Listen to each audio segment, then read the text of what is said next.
Magandang araw mga kaamag, kamusta po kayong lahat? Pasensya na po kayo sa matagal nating hindi pag-upload kasi po medyo naging busy tayo. Sa mga gusto nga po palang umorder ng ating mushroom spawn ng Bolbariella mushrooms, meron na po pala tayong Shopee store.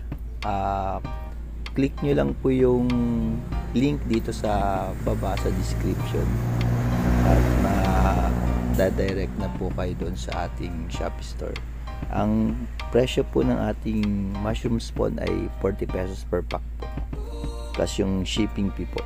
Mas maganda na po mga kaamag kung ang ordering nyo is 6 packs para po ma-maximize nyo yung mababayad nyo, yung ibabayad nyo po na SF or shipping fee.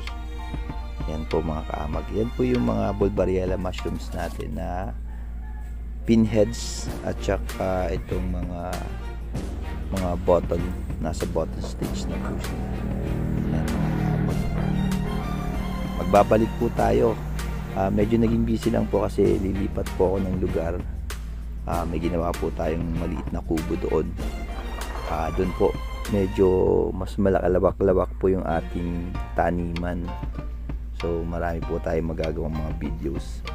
Magbabalik na po talaga ako, medyo natigil lang po kasi sabi ko nga po kasama po ako sa Inamag last video natin, kaya yun, pasensya po talaga doon sa mga hindi ko nare-replyan. At maraming salamat po doon sa mga patuloy na nakasubscribe po sa akin at walang sawa na nanonood sa mga videos ko. Bawi na lang po ako this time na makagawa po tayo ng mga bagong videos. Marami pa po tayong mga ideas at mga experiment na ipapakita dito sa ating YouTube channel. Nga po pala mga kaamag, sa mga gusto pong mag-order ng spawn or ng Bolbariella mushroom spawn, pwede nyo po akong i-message po sa ating Facebook page na 30's World of Mushrooms. Siguraduhin ko na po makapag-reply ako sa inyo ngayon. This time po talaga magiging active na po tayo sa ating social media po. Baka po gumawa na rin tayo ng mga video sa TikTok, sa mga mahilig sa TikTok. Gagawa na rin po tayo sa TikTok. Yun po mga kaamag. PM nyo lang po ako sa aking Facebook page, 30's World of Mushrooms, sa mga interesado po sa ating mushroom spawns. Yan po mga kaamag. Nga po pala mga kaamag, yung lilipatan ko po kasi ay bundok, mataas na lugar po siya.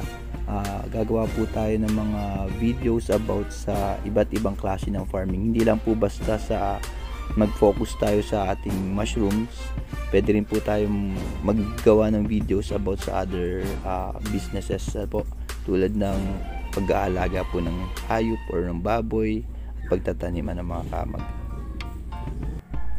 Sisimulan ko mga kamag sa pagtatanim po ng papaya. Balak ko po kasing gawing papaya farm yung nakuha natin na lupa doon sa bundok.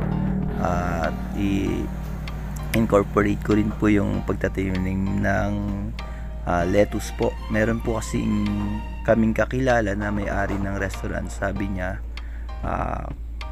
magtanim kami ng lettuce at siyang. Again mga kaamag, marami pong salamat sa pagsubaybay nyo sa aking channel. Samahan nyo po ako sa aking journey sa farming, about farming mga kaamag. Sabay-sabay po tayong matuto. At sa mga mas may alam po sa pagtatanim ng mga gulay, pwede po kayo mag-comment kung meron po kayo suggestion para sa akin.